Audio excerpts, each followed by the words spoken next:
Good morning. 1 Peter 4:9. Show hospitality to one another without grumbling. Well, there's our word grumble again. We're not to grumble against one another. Instead, what are we supposed to do according to this verse? We are supposed to show hospitality. Now that word hospitality, I love. A couple reasons. First, the Greek term is philoxenia. So philoxenia, xenia is the word for stranger. Philo from phileo, to love. Philoxenia, the love of strangers. But here's the interesting thing. Think about what he's saying. Have the love of strangers for one another. Isn't that weird? Wouldn't I have brotherly love for one another? Why would I have the love of strangers? You know, when somebody I meet for the first time, I am exuberant. I'm kind of like on my best behavior. I look them in the eye.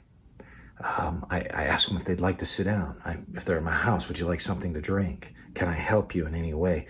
I'm seeking because of a desire even to make a good gospel impression and to allow for future relationship. I'm treating them with a kind of lack of familiarity that ends up giving them dignity. Stay with me now. When we are in relationship with people, we tend to familiarize the relationship such that the indifference we have sets in and it becomes same old, same old. In your home, at your place of work, with people that you are rubbing shoulders with all the time, in your church.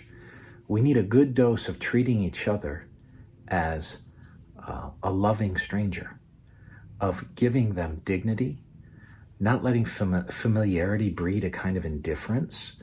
Instead, welcome them like we're meeting them for the first time. What if you entertained and engaged your marriage like it was your first date, like it was the first week you were together? To have a kind of philoxenia. Now, why translate it hospitality? Here's why. Because when I go to the hospital, they don't know me. And they get to know me real fast. I got to fill out forms. They interview me. They want to know about my condition. They want to know about my past history. They need to know who to reach out to in case of emergencies. They get to know me. They treat me as a stranger in a way where I'm cared for. Hospitality is connected with the word hospital. We've reduced hospitality to sort of like baking bread for someone, or she has the gift of hospitality. She brings cookies to the church. Well, I love cookies to the church. That's great. I'll eat your cookies all day. But that's not hospitality. Hospitality is when you get healed because of the way that I love you. When the environment created, you who are a stranger all of a sudden feel the warmth, the embrace, the safety that is available, right? And in that, I'm on my best behavior. I'm engaging you like I didn't know all about you and I want to learn all about you. A place of healing. So you want a life of hospitality, then it needs to be a life of healing. If you want a home of hospitality, it's a place of healing. If you want an office of hospitality, if you want a corporation of hospitality, a church of hospitality, it's a place of healing where people are treated with the dignity that we treat people that we're not really familiar with.